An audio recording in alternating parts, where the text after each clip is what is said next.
अनेक स्तरांवरून मतदान जनजागृतीसाठी प्रयत्न करण्यात आलेत. मात्र अकोल्यातील अनंता कौलकार या युवा केशकर्तनकारानं मतदान जनजागृतीसाठी अकोलेकरांना एका वेगळ्या पद्धतीनं प्रोत्साहित करण्याचा प्रयत्न केलाय.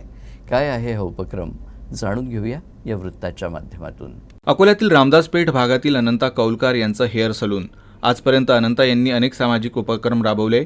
उद्या होणाऱ्या मतदानासाठी त्यांनी आपल्या सलूनमध्ये मतदान करा, लोकशाही बळकट करा असे अनेक संदेश लावले आहेत. अनंता यांचं हेअर सलून 26 तारखेच्या मतदानासाठी सज्ज झालंय. कारण मतदान करणाऱ्यांसाठी अनंताची खास ऑफर अकोलेकरांना आहे. मतदान करणाऱ्यांनी बोटावर मतदान केल्याची शाई दाखवायची आणि मोफत कटिंग करून जायचं असा त्यांचा उपक्रम आहे.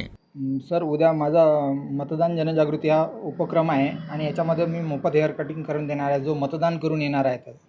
आणि मतदान जास्तीत जास्त झालं पाहिजे, 100% मतदान झालं पाहिजे, यासाठी मी हा उपक्रम राबवत आहे. मी मोफत हेअर कटिंग करून देणार आहे. सकाळी 7 वाजतापासून तर संध्याकाळी 5 वाजेपर्यंत जोही कोणी मतदान करेल त्यांचे मी संध्याकाळपर्यंत मोफत हेअर कटिंग करून देणार. त्यांच्या या उपक्रमाचं ग्राहकांनी खूप कौतुक केलंय. मतदानाचा हक्क बजावणार असं ग्राहकांनी म्हटलं आहे. निवडणूक ही लोकशाहीचा सर्वात मोठा उत्सव आहे. या उत्सवामध्ये आपण सहपरिवार सहभाग नोंदवून लोकशाहीला बळकट करावे ही मी सर्व नागरिकांना मी विनंती करतो. यासाठी अनंता कौलकार यांनी जो चालवलेला उपक्रम आहे मोफत हेअर कटिंगचा, हा अतिशय स्तुत्य आहे व यांनी जनजागृती होईल असं मला वाटते. अनंता कौलकार यांनी राबवलेला हा छोटासा उपक्रम निश्चितच कौतुकास्पद आहे.